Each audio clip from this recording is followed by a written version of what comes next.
भारत की बढ़ती manufacturing power ने एक बार फिर से चीन की टेंशन को बढ़ा दिया है। और And speaking of India's military prowess, Guyana also wants in on it.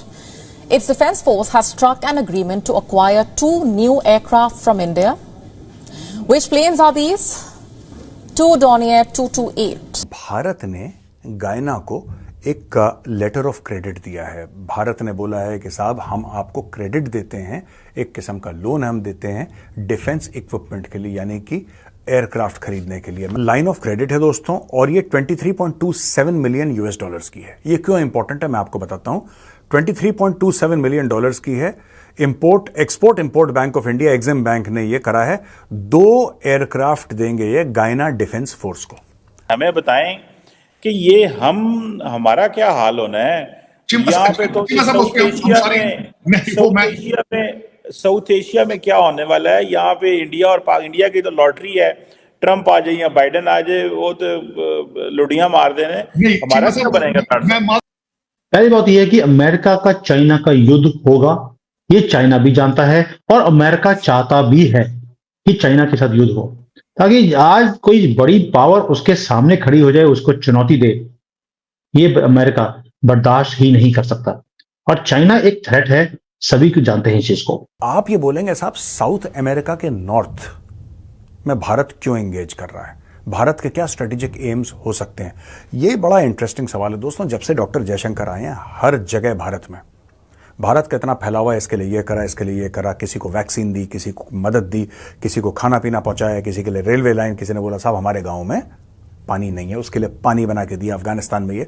तो हर जगह भारत फैल रहा है, हर जगह। और मैंने कभी सोचा नहीं था आज से 10 साल पहले। जय हिंद दोस्तों, भारत को चाइना ने घेरने का प्लान बनाया था, इसीलिए मालदीव से लेके बांग्लादेश, श्रीलंका, पाकिस्तान, हर जगह चाइना ने हैवी इन्वेस्टमेंट किया, बहुत भारी इन्वेस्टमेंट। सबको लोन दिए, सबको डिफेंस इक्विपमेंट दिए, मालदीव को भी दिया। लेकिन दोस्तों उसी के साथ साथ अब भारत भी चाइना को घेरने की कोशिश कर रहा है। अफ्रीका में भारत ने कई देशों के साथ ऐसे डिफेंस से जुड़े डील किया। अभी मॉरिशस में ही भारत ने एक अपना नेवल बेस विकसित किया।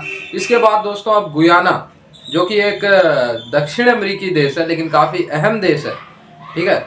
तो दक्षिण अमेरिका में गुयाना को भारत ने लगभग 25 मिलियन यूएस डॉलर की क्रेडिट लाइन दी, यानी लोन दिया। और भारत जो है फाइटर प्लेन भी 2 अभी देने वाला है गुयाना को। अभी 2-4 दिन के अंदर ही दे देगा। आप लोगों ने साइड में जो फाइटर प्लेन देखा, उसी तरीके के 2 प्लेन भारत गुयाना को देगा। और इसी के साथ क्योंकि जब डिफेंस इक्विपमेंट देगा तो टेक्निकल ट्रेनिंग देने के लिए अपने कुछ सोल्जर्स भी भेजेगा भारत।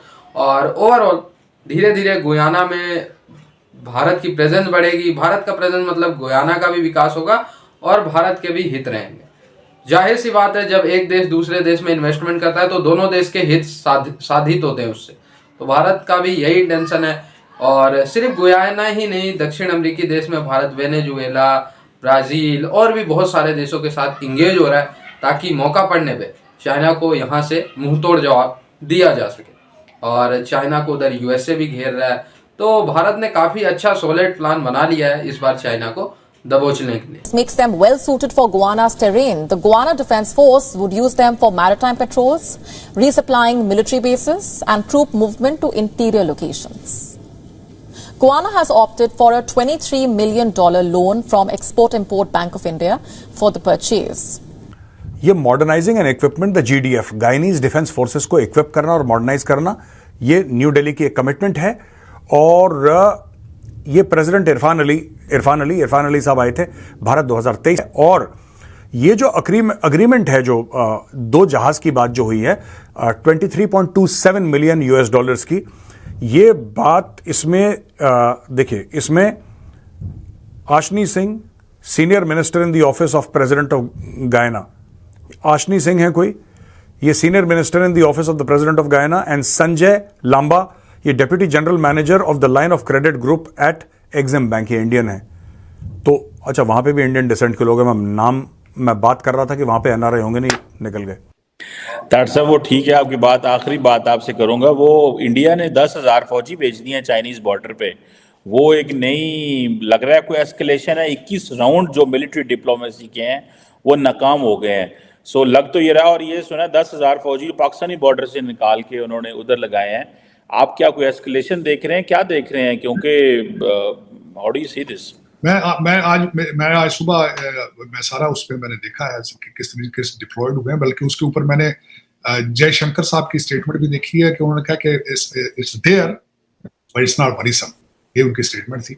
मेरे ख्याल में is just a show off thing, लेकिन ट्रेड वैसे ही उनका चल रहा है, और हो सकता है कि इस पे कोई मुझे तो कई दफा इसमें से कहते हैं smell rat out of it. Reason ये है कि अमेरिका का बहुत ज्यादा प्रेशर है, ये भी है कि आप लद्दाख वाली साइड से एंगेज करें इंडिया को, चाइना को, मेरे ख्याल में। लेकिन ये कि नहीं, मेरे ख्याल में नहीं है। इस वक्त इलेक्शन भी तो है, ये भी तो सोचना चाहिए। इलेक्शन भी है, और इलेक्शन की वजह से कई चीजें आउट ऑफ नॉर्म भी होती हैं।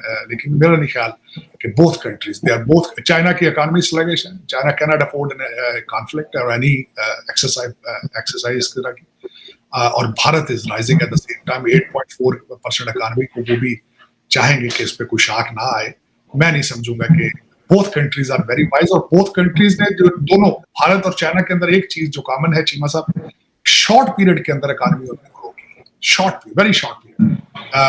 भारत की हिस्ट्री देखी जाए 1990 के बाद से आज तक सारा कुछ हुआ है, और यही चाइना के अंदर भी हालात है। उन्होंने भी तकरीबन 20 से 30 सालों के अंदर इकोनॉमी राइज की है। जिन लोगों ने इस तरह, जिनकी नजर इकोनॉमी पे हो, वो फिर कॉन्फ्लिक्ट्स में नहीं जाते। कॉन्फ्लिक्ट्स में जाने से इकोनॉमी रुक जाती है। तो मेरा नहीं ख्याल कि दोनों कंट्रीज कॉन्फ्लिक्ट की तरफ जाएंगे। इलेक्शन है, शायद वो हो या कुछ अमेरिका का प्रेशर हो। इसके अलावा मैं समझता हूँ कि मेरे ख्याल में आपको लगता है अमेरिकन प्रेशर है फॉर सेंडिंग दिस?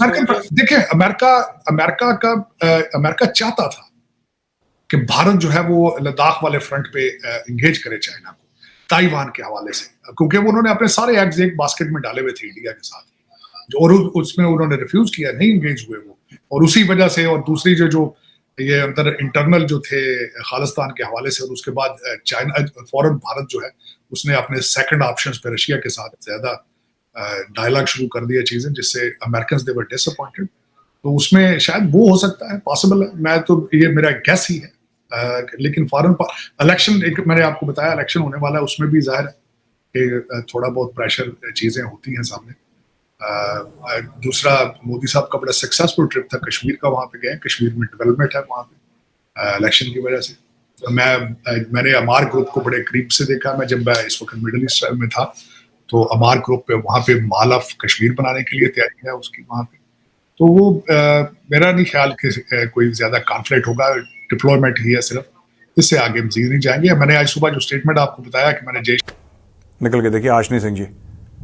एनीवे, ये जो सेरेमनी थी, it was attended by high commissioner of India to Guyana doctor Amit Telang, chief of staff of the GDF, जो चीफ ऑफ स्टाफ हैं जीडीएफ के, brigadier Umar Khan, and chief planning officer doctor Tarachand Balgovin.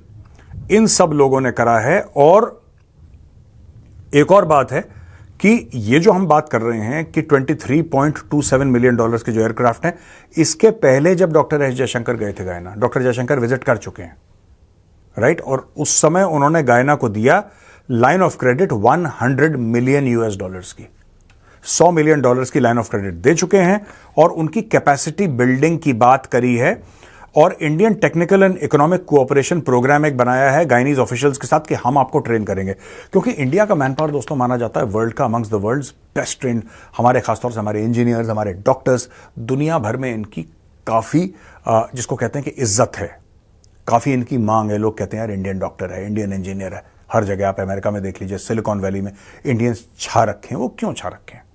वो इसीलिए छा रखे हैं क्योंकि वो कैपेबिलिटी भारत ने डेवलप करी, और वही कैपेबिलिटी भारत कह रहा है गायना को कि हम आपके साथ। उन्होंने एक प्रोग्राम बनाया है, Indian technical and economic cooperation programme, जिसके अंदर ये लोग इन लोगों को ट्रेन करेंगे और उनको ऑफ अ सर्टेन स्टैंडर्ड तक लेकर आएंगे।